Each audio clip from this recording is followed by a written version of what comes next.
първолаци ни наричат.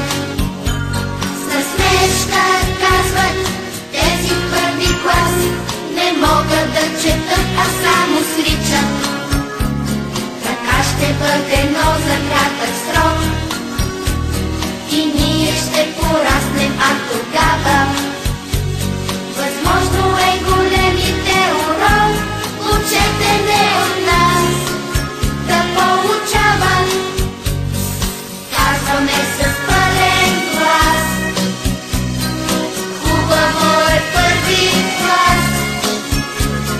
Всяко нещо най-прекрасно се нарича първокласно.